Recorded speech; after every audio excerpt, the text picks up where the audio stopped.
Coucou les filles, donc voici une petite vidéo tuto pour faire un donut.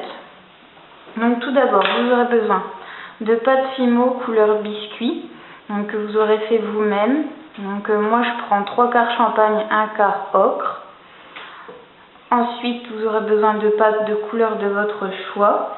Donc pour ma part, ce sera lavande numéro 62, mais vous pouvez très bien prendre autre chose. Vous aurez besoin aussi d'une lame, d'un rouleau et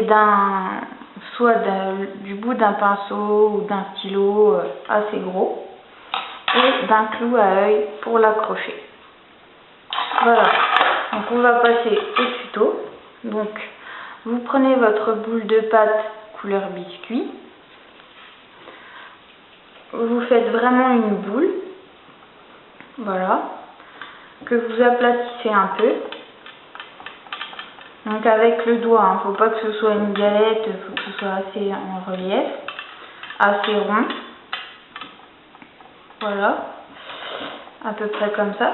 Ensuite vous prenez votre embout et vous appuyez en plein milieu, voilà. Ensuite vous enfoncez assez loin et de l'autre côté, comme ça fait un peu moche, vous faites pareil. Voilà, comme ça, ça agrandit le trou.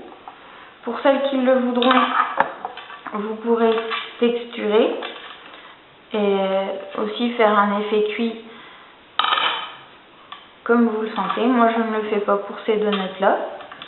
Donc ensuite, vous mettez votre donut de côté et vous prenez donc, pour faire le nappage, une boule de pâte de la couleur de votre choix. Vous pouvez très bien faire le nappage avec de la peinture dimensionnelle pour tissu, donc celle-ci, de la couleur de votre choix, ou du coulis pour faire le nappage. Donc, si vous choisissez ces deux options, il faut cuire votre création avant.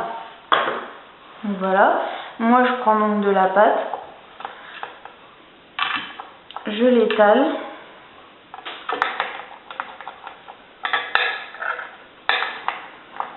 Donc assez grande pour que ça recouvre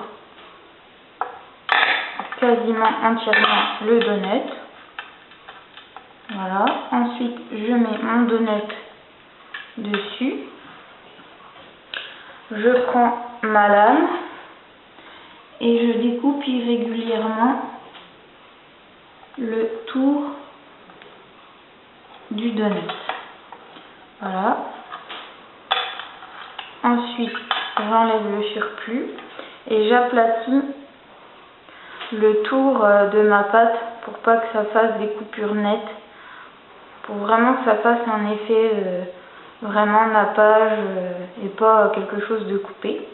Donc ensuite, je prends mon donut et je viens mettre le nappage bien contre, voilà. Comme ça. Pour faire le trou au milieu, donc je reprends mon outil, je le nettoie un peu pour pas que ça fasse de traces de pâte. Donc je fais exactement pareil dans les deux sens et voilà. Donc ça vous fait un donut. Voilà, après vous pouvez le décorer à votre guise avec des tranches de canne, ce que vous voulez, du coulis, du faux vermicelle, du faux sucre, enfin ce qui vous fait plaisir. Voilà, c'est tout pour aujourd'hui.